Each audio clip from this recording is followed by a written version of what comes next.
best thing is when you have these microphones and you hear people talk shit from across the room. Other people's phones on them. Yeah, it's true. Yeah. Yeah, that Bluetooth. Yep. You're like, Oh yeah, don't accidentally Bluetooth it. Yeah. We've done that before. All right. Do we want to call this one started? Sure. It is about 10 o'clock. 12 o'clock. Yeah. Hi, my name's Dante. You just heard my spiel. This is our first panel of the day, which we are calling Games in Society because it's about games in society. With me is Austin Howe and Kahlief Adams. The camera's over there. You can. You're gonna have to look right at me. So I guess let's just start with some introductions about you guys and what your background is in games and how it relates to games. Hopefully we won't have to do this like 4 times today. So I'm letting you go first. Hi guys. Thank you so much for coming out today. It's super dope for you all to be here. I'm Kahlief Adams. I'm 1/3 of the Spawn on Me podcast. So we do a kind of people-focused interview show that talks about news of the day when it comes to games, and also talks about kind of spotlighting people of color and marginalized folks in the industry. We've been doing it for about almost 2 years now. We added a co-host who's out in Milwaukee, Sharif Jackson, and my other co-host, Cicero Holmes. And we have run the gamut for folks from everything from development to publishing to writers to folks talking about every kind of conversation that you can have in between in the space. And it's been a good run so far, and we're starting to kind of move forward, having more of those conversations and talking about more or topics that are kind of pertinent to all of you out there and some of the folks that we're trying to kind of focus on. So, yeah. My name is Austin C. Howe. I am the professor of chugonomics at Balso Hard University. I am the host of Critical Switch, which is a semi-weekly sort of like NPR-style show that is basically just me doing short-form essays about video games and topics related to video games, the community, and the critical community, and things like that. Typically, it's like specific essays with just thesis, body conclusion, real simple stuff. Most of the stuff that I do is kind of analyzing video games from a sort of like pseudo-literary perspective, looking at them as texts, as narrative texts, and analyzing them and getting their themes out of them and that sort of thing, which I think is lacking, but not lacking as much as when I started. Not because I, fixed it or anything, just because more people have been doing it. And yeah, I've been writing freelance video game stuff for about 3 years, and that's pretty much me. Oh, I'm also one of the co-organizers with Sol and Scott of the Alternative Digital Arts Festival, and trying to remember if there's anything else I've done. That's pretty much it. All right, sounds good. So we call this panel Games in Society because we wanted to at least start the day with kind of a more sociological perspective on the way that games can fit into society. It's kind of one of the big things that we do at Think Play. It's one of the big things that we would like to do with OGSC. So I guess let's just start this really simply. Where do you think that games fit into our society as it currently stands when viewed as a product of human endeavor? Or to rephrase that, what do you think games are doing with or about or around society and societal issues? Not as much as it should be. The real answer is not as much as it should be. I think it was interesting actually to kind of see some of the news that happened this week too. We had President Obama talk about the new kind of initiative you want to put $4 billion or $4 trillion or something to that effect. There is a big difference between billion and a trillion. Into comp sci.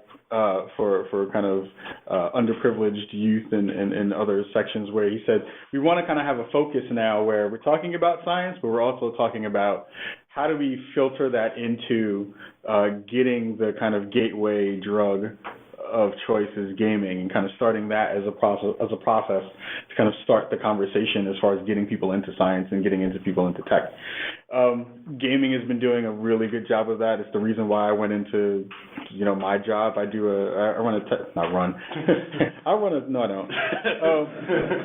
I work tech support, but my initial kind of scope was doing IT work, right? And IT work started for me being a gamer. It started for me playing games when I was really young. Everything because I'm old, so I was playing stuff that didn't have screens and didn't have stuff like that. So those pieces of that conversation have been changing over the years because the games have been getting better, and the conversations around the actual content and the reason why those folks made that content has been changing a lot in the scope of the past few years, especially, at least in the last decade. So we've seen it's been growing, but it's still not there yet where folks are really having really in-depth, critical, besides you and your work, they're having critical discussions about how some of the games are being made and the conversations that are happening in them. It's not being super, what's the best word? People aren't necessarily being as honest about when and where those concepts are coming from the initial phases, I don't think. I think a lot of people are trying to feed you the medicine with the other stuff first, instead of saying, this is the concept, this is the agenda that I want to project, and my game is going to do it in this way. There aren't a lot of people doing that as specifically. It's happening, but it's not happening as much as I'd like. That was a long answer. No, please, we want long answers. That's exactly what we're going for. The place that games fit into, the place that games fit into my life was, I've been playing video games for a very long time, since I was very, very young, and actually some of the earliest video games I played were actually what engendered my more general love of storytelling. I like to look at games as pieces of literature because I like looking at them as stories, because I started experiencing narrative-heavy video games at a young age, in concurrence with reading books and with watching movies and that sort of thing. So I was never under the conception, which seems to be a huge focus of debate in video game critical communities, as to whether there is legitimate equality between the artistic merit of video games and the artistic merit of other forms of art. I learned to love storytelling by playing games like Final Fantasy VII, by playing games like Metal Gear Solid 2 and Kingdom Hearts, et cetera, et cetera. So that is, where they fit into my life, and that's where I see the hole in society that I want to fill, is to create the connection between people who understand. This is an evil word, but it means different things than what you think it means. Broadly, between narratology and video games. That's the kind of critical connection I want to make, and that's where I want video games to eventually be having their places. It's for everyone essentially to kind of grow up with video games and have the same kinds of experiences with video games and the same kind of critical insight into video games that I have. Do you want to explain what you mean by narratology here? Narratology being broadly the study of storytelling, and the study of storytelling across forms, and what narratives mean and what they present, and how those narratives can be presented across different media. Okay. So you mentioned, Kahlief, your thing about the computer science and video games being like kind of inextricably intertwined in, I guess you could say, popular culture. Do you think that connection is inherent to the way that video games are being made, or is it kind of just like a product of now, where making video games requires a certain amount of computer science knowledge? We've seen the opposite happening right now in the space, where it's like you can make a Twine game without having known any level of coding. The tools are way better and way more accessible in some ways. It's less the amount of tool sets that you can actually get, because they're so prevalent that you can find them. It's getting the tool that uses the tool set. Right. And that's the part that we see that's the hard part right now. It's like you have to be able to have a computer that can run whatever it can, that you will be able to make the game that you want to make on it. And that's kind of where that part of it goes, is how do we get to a point where, you'll be able to run some version of Unity or some version of Twine on your phone, that you can then take that in a mobile space, or take that, I'm sure maybe it may be out there already, take those kinds of platforms and apply them to places that most people have their tech now. And can we do that in the next 5 years, if we haven't already done that, or the next 10 years, where we are looking to kind of spread that out and make that more prevalent? Then that's kind of a better question sometimes, to kind of wrap itself around and say, all right, how can we do that? How can we make that affordable? How can we make that accessible to folks who may want to get in? Because then that way you'll have the stories that you want. That way you'll have the experiences that you want, because all those people then have the ability to do it. Right. So you think it's mostly an accessibility thing then? Yeah. The tools are there. Like if you say right now, it's like the conversation of people saying, I don't have anything to play. That's bullshit. No. You have so much stuff you can play. There's a lot of stuff you can play. You may not like everything you play, but you have stuff. You know what I mean? And the ability to kind of make games at this point is getting to that point too, where it's like you can make something if you really want to, and you have the ability to kind of think it through. It's just a matter of, do you have the ability to find the equipment to make that dream come true, or whatever that stuff happens. And do you think that's significantly changed since you started playing games versus now? God, yeah. Well, I'm 37, so it's like the stuff that we had. I was talking on the last show about like some of the stuff I had growing up, and I had a TRS-80 from Tandy. Right. And you can see about how many people knew about a TRS-80 from Tandy. Oh, the calculator? Shout out, TRS-80. Wait, the calculator? No. I got a TI. I played video games on the calculator. It's not like I had an abacus.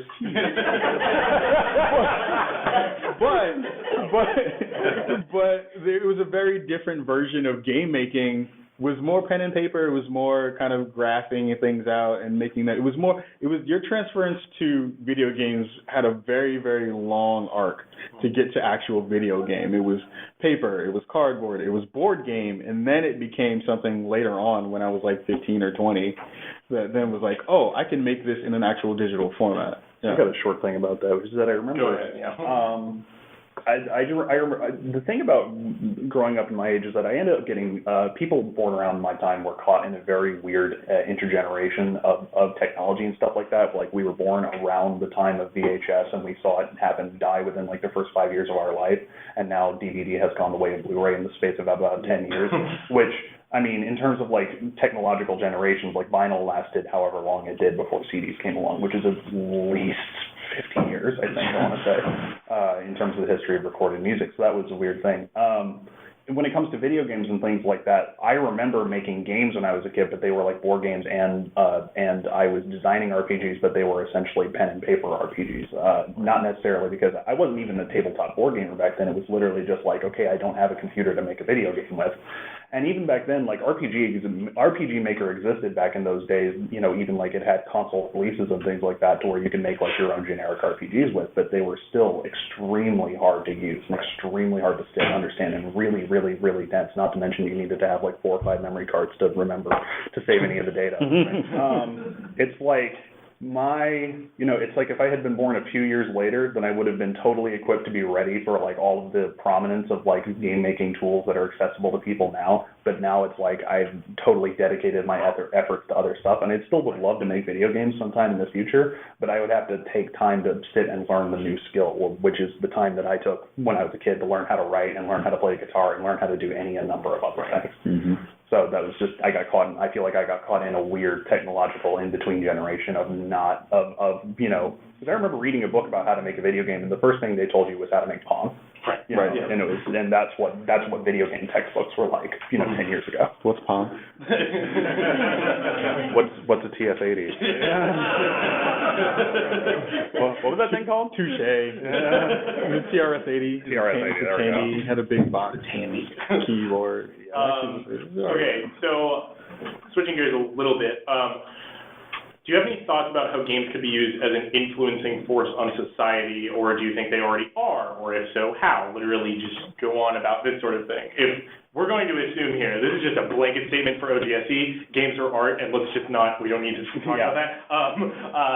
But if we view games as art, then they are in themselves like a reflection and a product of society. Mm-hmm. How do you think that is reflecting back on society, or vice versa? There are positive and negative effects there, which are, there have been video games which have reflected. Honestly, it kind of matters whether people have the creative vision going into it, because most of the games that are made simply to please, and I don't think this would be too controversial of a statement, but most of the games that are made simply to please mostly just reflect plainly capitalistic processes of consumption and empire. Do you want to go on with that a little bit? Well, I mean, look at Assassin's Creed. Lay that out. Well, seriously, like, look at Assassin's. What do you do in Assassin's Creed? Like, you take over towers and you try and take over more and more of the city and collect more and more crap. And like if you complete an Assassin's Creed game, it's because you filled up a number of checkboxes and things like that. And there are much more complicated versions of that. There have also been games that kind of investigated that kind of process with like MGS4's, war economy type deal that, you literally just get money for killing people and taking their shit. Right. But basically, yeah, most of the AAA games that exist purely as pleasure machines end up mindlessly or thoughtlessly and carelessly reflecting simplistic processes of consumption and things like that. There have been games written by smart people who have, that have reflected more intelligently on those kind of capitalistic processes. And I think one of the big things that needs to happen next with commercial game design is designers need to figure out ways in which games that are not pleasurable are at the same time engaging, because that's the thing is that if you're trying to engage the pleasure centers in the human brain, you need to find a way to do it like without necessarily engaging the want to consume. Right. That was a little bit of a rant. No, that's perfectly fine. I think I've said pretty much what I was going to say. I mean, I'm at the point now where the things that I find pleasurable are the hard things in comparison to kind of the easy serotonin pushes that you usually get. Mm-hmm. The want, and I think I'm answering the question, the want that I am hoping to get to is that, again, people are really upfront about what their agenda is going to be with the games that they make, and that they express that in a way that doesn't make them feel like they're going to get ostracized or kind of told that it doesn't fit the market because the market will not accept you to say something that says, this is a hard conversation about gender or race or society in and of itself, and says, hey, you can have this conversation, you can make this game, and people will, if not make it a commercial success, will at least feel like it still fits in the same category as the other ones that may. You know what I mean? Where you see a lot of times where games that don't necessarily make money, it's like hip-hop in a lot of ways, right? Where it's like, you can be Jay-Z, you can be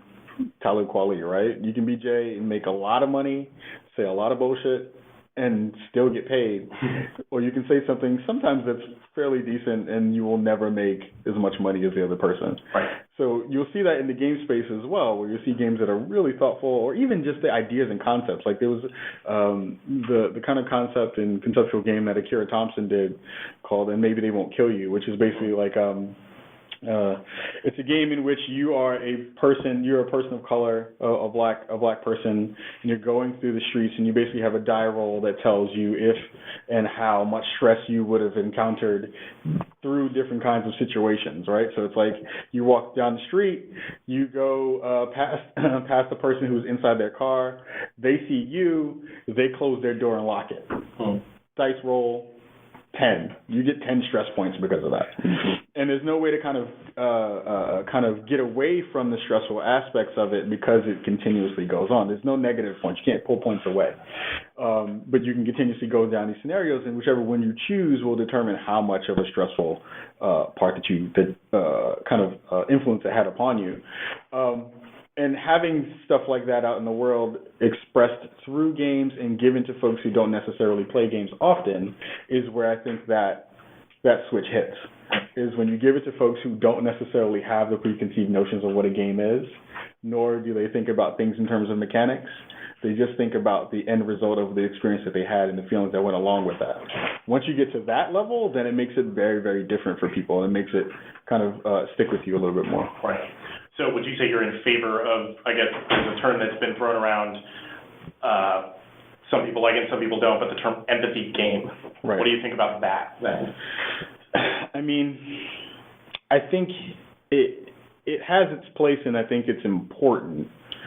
I think a lot of conversation needs to go into the behind-the-scenes version of, we were talking about this at breakfast earlier today, was about how do you get people to open up and be honest about their feelings in a real way? And you can make the empathy game, but then if you never go back to those people and say, what are the things that you learned, or what are the things that kind of touched you, then it doesn't really make that big of a difference. Go ahead. I just wanted to say in terms of empathy games that there was this weird controversy around the term empathy games because it was like especially because the term was used to describe games that describe the experiences of marginalized people and things like that. But I always felt it was really weird when there was this weird backlash against the term empathy games, at least because, as far as I'm concerned, empathy is the point of art. Literally, being able to relate to other people is the point of community. I mean, like the reason we have language is to communicate between people, and art is just a byproduct of language. Right. It's a matter of personal expression, and the reason you would engage with a piece of art is to try and relate to the people who made it, and to relate to their experiences and that sort of thing. So, I mean, I think empathy games are a good idea. It's just you need to make, there needs to be games. They need to be made by the people for whom the experience is concerned. It doesn't help anyone when somebody is talking out of their league about certain topics, and then there just needs to be actual engagement with the subject rather than, oh, I played a game about a person of color, I'm not racist anymore. Right. So you would say you kind of agree with Kahlief in that term of like, it doesn't really mean anything if you don't return to it to like, right. I guess, in a very crude way, prove that you learned something. Right. And it was just like a lot of terms in video games, it was kind of this thing that showed up and had a time for like a year or something like that, and then everybody soured on it a year later. And it's just, video games just go through cycles like that, just like every other cultural form. Right. Is there any response to that or no? I just want to play the game that doesn't make you racist anymore. Whatever power-up that is, that shit is dope. Put that in every game. Okay, so actually on that topic then, we've seen a lot of talk of games. I mean, let's be real. We're at this sort of conference to talk about the cultural reaction to games. So games have been rightfully criticized for their ways that they reinforce societal discrimination, societal oppression, that sort of thing. So how do you think games could stand to improve, I guess you could give concrete or very vague examples, in how they approach social issues like oppression or discrimination?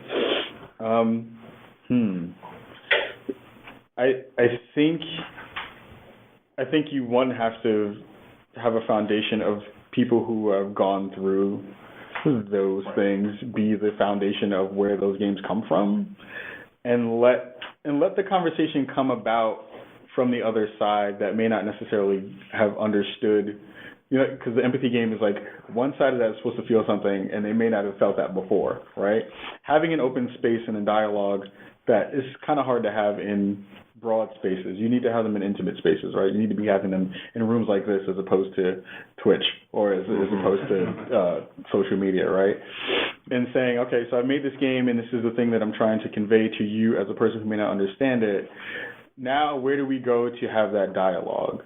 It only works if you can make that dialogue happen, because the broader conversation gets filtered through so many different versions of stuff. It gets filtered through feelings, it gets filtered through anger, it gets filtered through time, it gets filtered through a lot of stuff that just impacts it in ways that aren't necessarily helpful. But those games can be made. That's the thing, is a lot of people are kind of scared to touch them because they're like, if I fuck this up, I'm never going to be able to make another game again. And if you go into it saying, I may fuck this up, you'll be given hopefully a lot more grace in the space of being able to get through it if you do it in a respectful way. And that's the thing, is like you need to have respect for the people who you're talking about if you're not of that group. And you need to be able to figure out a way that you have to figure out what that win is. Do you get a lot of people who say that this is a critically acclaimed game and that it's going to be sold well and all that stuff?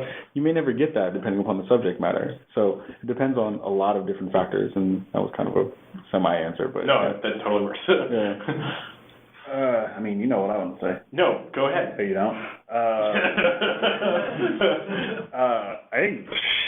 I think one of the easiest ways that video games could stop mindlessly reflecting terrible ideas that are, propagate the worst parts of society is by hiring better writers. The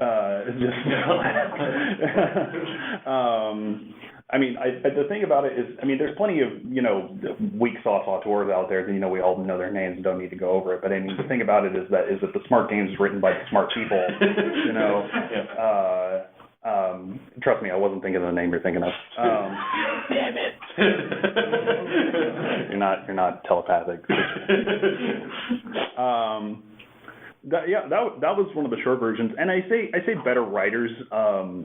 There needs to be clearer artistic vision as well, because the thing about it is that when you, I mean, even if you wouldn't describe yourself as a fervent anti-capitalist, most of the people with an artistic mindset are not going to create something that is purely meant to just be, you know, something to stimulate your pleasures, interests, et cetera, et cetera. But I would say one of the easiest steps, especially, I mean, for the AAA space, where there are still going to be like heavily scripted, heavily narrativized video games, as a primary dominant force, because that's easier to sell. You just hire better writers who have a better understanding of the world and better empathy for people around them and things like that, and also to have a more diverse group of people working on those games who can check each other and remind people of their experiences and create, you know, kind of intersectional understanding of the world that can be presented in that game space. I think we're going to do Q&A like towards the end, but hold it, it's good. I'll add one really quick thing to that. Yeah, go ahead. Sure. Is when you do see people do it well, you got to shout them out. Yep. Because that's important. It's like you'll get a lot of people who will say, "Oh, you screwed that whole thing up. That whole thing is terrible. You botched it," but then don't go back out and say that was a really good representation of the people that you tried to kind of convey. So you got to do both things. Okay, switching gears again a little bit. So we've been talking a lot about designing games and designing and developing games and kind of like influencing games in that direction. What do you think about the social reaction to games?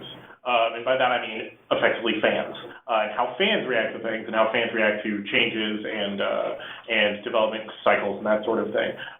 Do you think, like, obviously we've seen the effect of harassment and that sort of thing, and we don't necessarily need to go over that, but how do you think that relates to games' position in our culture and the way the games are being consumed and re-articulated? Do you want that one first? I can take it. I'll take it. All right. Let's do this. There's a lot to unpack there in that question. It's a big problem. The thing about games is that they do have, I mean, gamers are an incredibly fervent fan base of their thing.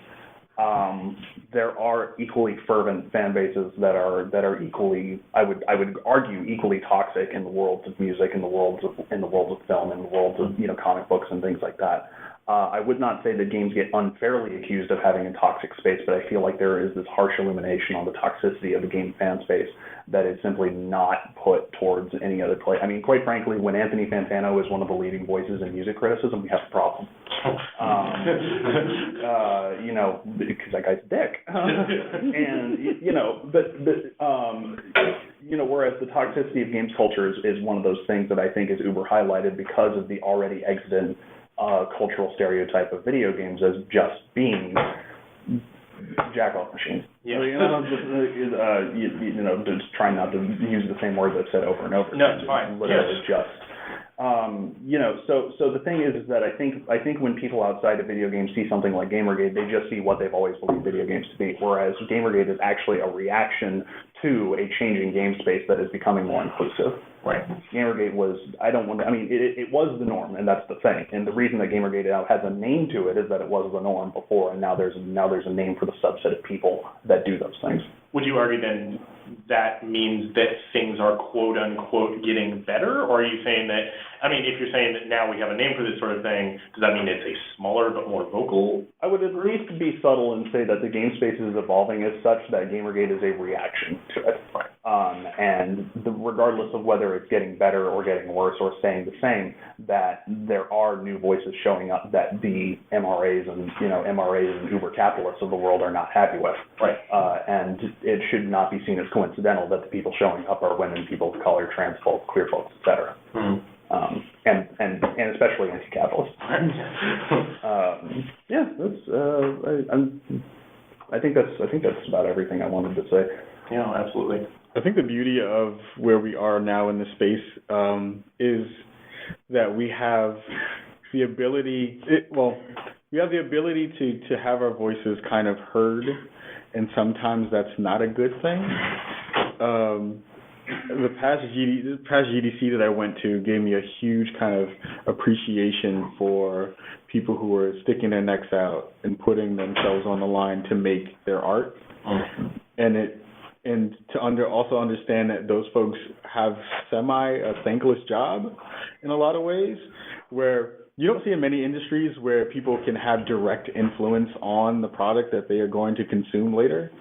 And in this particular realm, it's even more so. Like when people are like, "Well, we don't have a voice in this," and I was like, gamers have the most voice and connection to the people that they are getting to make their stuff, the thing that they are going to wind up buying, than anybody else on the planet at this point. I can't think of any other industry where you can say that thing is fucked up and broken, fix it, and people are like, yeah, I mean, maybe we should fix that. Like, there's a lot of stuff that doesn't get fixed like that. You know what I mean? Like, you can't get the roads fixed that way. Yeah. And that stuff will kill you. Yeah. So it's like there are parts of the industry that make no sense in that respect, where it's a beautiful thing that we have that access, but we have a lot of access. And I think that people don't pull themselves away from that. The folks who are super fervent and the folks who are super toxic don't understand that version of it because they've always had it. You know what I mean? They don't have the perspective of like getting things and it just being forever broken. You know what I mean? Like I've played so many games that were forever broken. They will never be fixed because they just came on a format that wouldn't be fixed. You know what I mean? So it's like that conversation is one, but then second is like I think there is a level of self interest that is kind of detrimental to the actual space, where it's like people are looking at themselves and what this game will do for me, but not what the person who was trying to make that game was trying to convey, two, any of the context in which it was made, and three, what the actual difference is between you being a consumer and you being a person who is trying to help the medium get further. Like you can spend that extra $2 to make that to buy that game that someone asked you to buy, or someone who was a friend was like, "Hey, I made this thing. Why don't you spend the $2 to make it?" You can do that, or you can say, "No, that's not okay. I'm not going to spend that money because I don't want to spend any money." You know what I mean? It's like there's a lot of versions of that too. So do you think that amount of access that like gamers have to game developers, game creators, do you think that's ultimately a healthy thing for the medium, or do you think it's kind of doing more harm than good right now? I'm actually just going to say flat no. I'm going to say that no, it's not good. It's not good. Okay. Literally because we have seen video games endings be changed because people don't like them. I mean, seriously, that's bad no matter how you cut it. It doesn't matter if it's a bad ending. We've literally got a situation here where entire new script, like you see Misery, like we've literally got Kathy Bates in the video game industry, telling people, well, the ending that you wrote to your story is wrong, right. And that sort of thing. The level of accessibility that people have to creators is interesting because the thing about it is that gamers believe that they have just as much justification to say that, hey, this tech issue or this glitch is a problem as they have to say, hey, this visionary game design idea or this visionary narrative is stupid and needs to be changed. I don't like the level of power that the audience in video games has over the creators of video games. And that I think that is reflected in the relationships that gamers have with indie creators who have significantly less financial backing behind them, because when an indie game gets torn apart, whoever made it is gone. Right. And that's why we see so many people like make one or two video games and get out. Killzone 2. That's your answer. Mass Effect 3. That was a direct thing that I used to fight with a friend of mine who was like, it was a small thing in just the way that your camera turned, and it was a momentum based thing where it was like it wanted to show that you were a big, huge, heavy person. I remember that. Yeah. And the camera sway was gentle, and then it would speed up because you're swinging something heavy. Right. And people were like, no, I want to be like Call of Duty, and they changed it, and I was fucking mad. because it was a fundamental difference in the way that it played, but also it took away from the game maker's kind of autonomy in that way. And it was like, I don't want you to do this because I need it to be like everything else that I've already been experiencing. And that's why. Especially when we talk about the level of options that people have when they're playing PC games. I mean, literally, you can change everything about a PC game. And that's not even mentioning the modding. I mean, when you get the options or whatever, you can change the frame rate, the graphics resolution setting, and things like that. And it's just like, I mean, I like the smooth look as much as anybody else, but what if the developer literally just wanted this game to look like 30 frames a second? Right. And that's their vision of their video game that you're playing, and you decide, no, I want to play it at 60. Gotcha. It's not good. People are not engaging with the works of creators; they're engaging with their vision of what the thing is. All right, I think I'm good. Okay, so the last question that I have prepared. Where do you think games are going to be in 10 years or 20 years? And where would you like them to be in 10 or 20 years? I want everything in VR. I want 2,000 frames per second, everything in V, mother effing R. I think honestly, some of that is kind of in there. It's like no bullshit. Like I would love to see the VR space kind of take off in some real ways. I would like it to be more tactile in ways that are not just your controller or haptic, blah blah blah. I definitely want more people of color, marginalized folks in the space to be able to tell their stories and talk about why they're in there and things that they can only speak to. And I'm hoping to see that, you know, the idea of playing video games still has a stigma to it that is unnecessary and stupid, but it's still there. You know, I've had a conversation with somebody in the past year that said, can I play video games on my resume? And I was like, you're going to a tech company. Somebody might play video games at the tech company, but they're afraid to say it because it's like, this is this infantile thing that people still have connected that to in that way. So I'm hoping that those things change because they should and they need to. In the year 2030, libraries will have more video games than books, and pro wrestling will be the dominant form of performance art. I would like to say a little shout out to the University of Oregon. The University of Oregon is one of very few colleges that does have a video game library, and if you're a student here and you want to check out a video game, you can do that. That's really cool. That's awesome. And it's very few universities that I'm aware of do this, and this was only put into place like 5 or 6 years ago. But yeah, you can rent a 3DS and play games or whatever. It's really cool. A little shout out. In terms Thank you about libraries. in terms of where games will be, like in terms of like society and things like that. I mean, you know, society progresses funeral by funeral, frankly, and then I think most of the stigmas around video games will go away as there have been more and more people on the earth who grew up playing video games. It's just a matter of who's played them and who hasn't and who gets it and who doesn't. And like, I mean, I'm not going to convince anybody older than 60 who doesn't get it to get it. Right. Not to be bitter or anything like that, but it's just literally, I mean, you know, it's just, I mean, the stigma will slowly go away just as a matter of inevitability about playing video games. I think with that change of the stigma of playing video games, games will have a more respected place than academia. Hopefully video games will be more, hopefully video games will start to penetrate the narrative and visual studies field as opposed to just being like game studies being like mostly a tech field like it is now. And very seriously, I would like to see the expansion of video games libraries and larger, more accessible things for old games and things like that. I think the big companies actually do a fairly decent job right now of saying like, hey, here's some of the most important stuff that we put out like 20 years ago, and now you can buy it on the new console and it runs fine and things like that, and it's all for very accessible price and things like that. But you're usually getting maybe 10 or 20% of the total console library, which may not include some minor classics or just things that nobody played at the time, which could be good or interesting.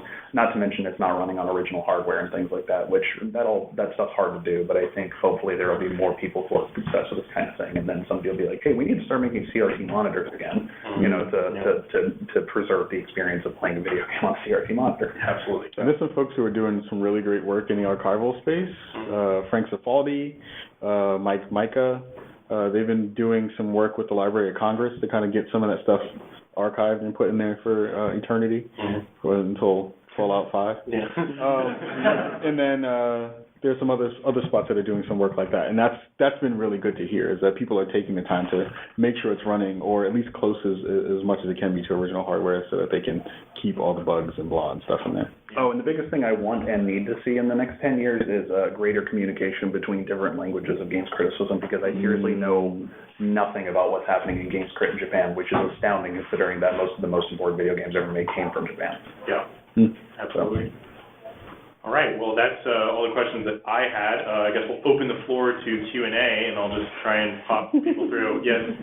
I just wanted to comment on the concept of empathy games. I hadn't actually heard that terminology before, and I think empathy is really essentially, it's essential to good storytelling. There isn't a story that doesn't have empathy.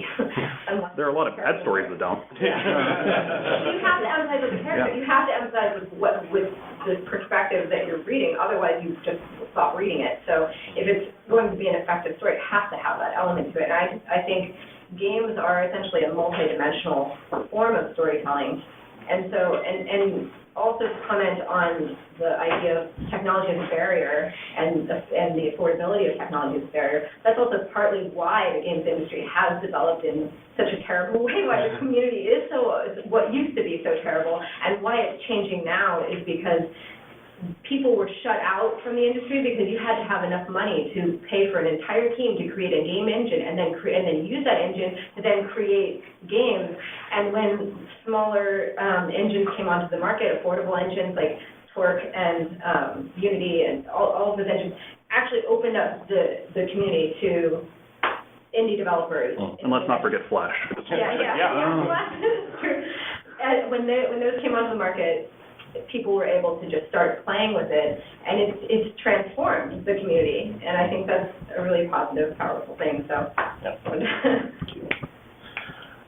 do you want to comment on that, or move on to the next? It's cool. I agree. Yeah. I don't know. It's Q&A. Yes. I was thinking, so today we have social media, we have YouTube, we have a lot of these sites where you take everything you want to critique or you want to say, and you put it in like 2 sentences as a review. So our attention span gets a lot shorter. So sometimes you want to make a game that's like 40 hours or 100 hours, like Skyrim. Mm-hmm. Skyrim's one of the most popular games ever, but since our attention span is so short, it's hard to do that. So that you critique on, changing societal needs versus what video games want to offer. Yeah. It is very weird. I think one of the big things that's happening, I've thought a lot about why video games became longer and longer. And I think the short version of it is so that a developer can create the one game you will buy that year, because they realized at some point that video games are actually, there's lots of specialized niches in video games, and like the Call of Duty community is large enough, like there's a large enough collection of people that really all they play is Call of Duty, and it's not just because they don't like other video games, it's because they just like Call of Duty. Maybe they haven't played other video games yet, or maybe they're just shooter people. I mean, that existed in the 90s as well, with like there are people who all they play is flight sims. There are still people now in the simulator community just is its own self-contained thing, where literally like you spend $100 on the year's edition of the video game, and then you spend like maybe 50 pieces of money, like $50 or whatever, to get like the new train or something. Like I know Train Simulator was like a big joke or whatever, but seriously, Train Simulator is money. Yeah. It's like the simulator business makes a ton of money.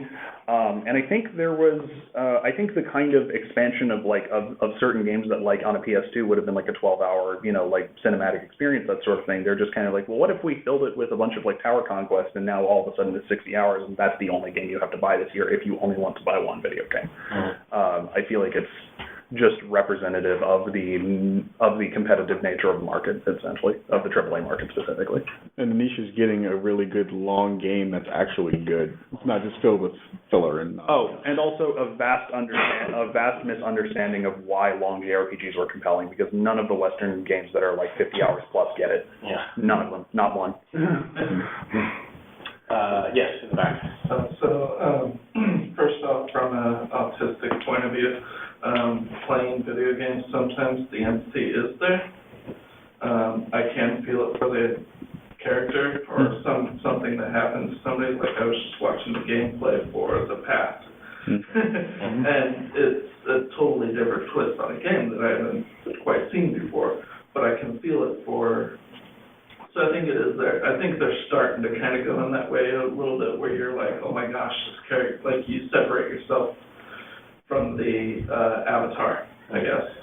A question though, I wasn't sure if you were saying something bad about Assassin's Creed, but didn't they kind of do the diversity thing when they brought together different people to create the historical / storyline? I think they do this splash screen on every Assassin's Creed game. It's like, we are the rainbow. Look, we did it.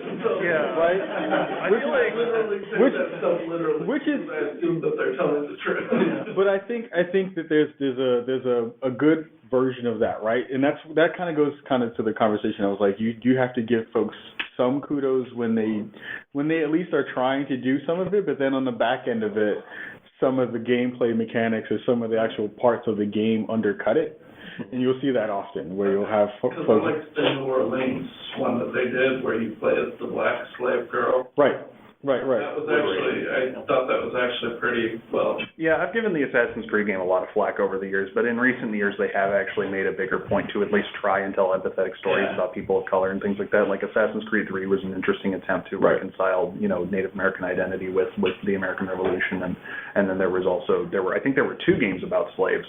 There was a PSP game where you played as the black woman, and then the DLC that went along with Black Flag, I think it was. Yeah, there was. You continue as her, Yeah, that particular series has gotten more interested in a more diverse range of histories, but it should be noted that had to come after like years of people saying like, right, dude, there's more history than just Europe, like right. I mean, it's the conversation. I mean, I like Italy too, but right.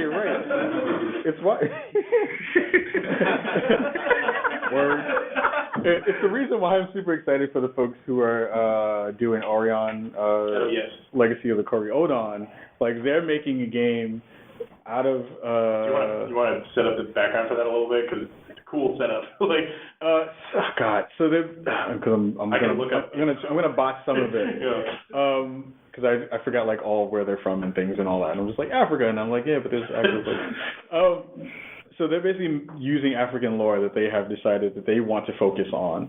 They're from Cameroon. Thank you. Yay, Proctor. From Cameroon, and they're making this game that's basically like an RPG, side-scrolling RPG. Yeah, this thing I've seen it. Yeah. Right, gorgeous art. They're pulling from non-European kind of touchstones as far as what they want to use as the pillars for their game, and those conversations don't come out of anywhere else, right? That conversation can probably only be told by them, right? And if they get it right, other people will get to experience that. And even if they don't, it's still out there, and people will still get to experience it if they want to take it in.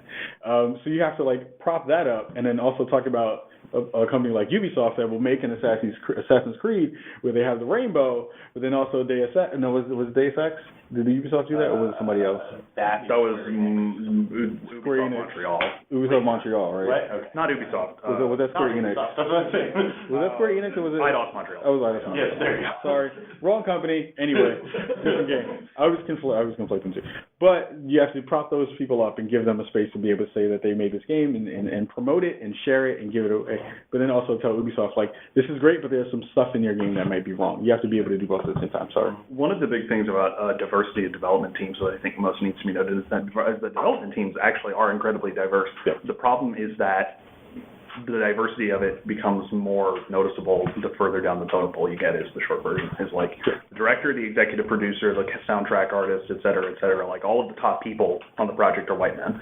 But if you go, I'm sure, it's like, but if you actually go down the totem pole and you find like keyframe animators and things like that, then you're going to find people of color and women, et cetera, et cetera.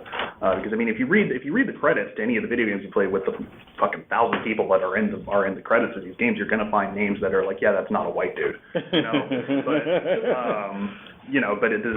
but most of them aren't near the top, not even close. Right. A few more. Sarah in the back. Okay. So I'll preface this by saying, like, I totally get the heartbreak of auteurism, and when you were speaking about how, like, there's so much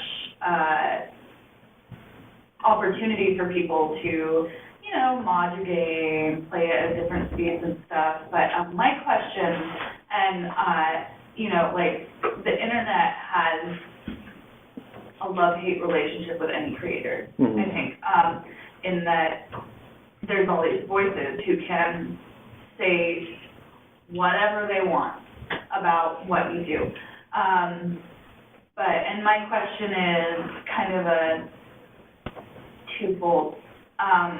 Do you think there's a time, though, when any creator has to step back once they've made something and given it to everyone and say, like, now I'm relinquishing control of how this is done? And do you think, though, that those voices of the fan community, having a voice does the benefit make the cost, manageable? Because there are a lot of marginalized voices that would never have had a say in how we make games before, that now have an outlet.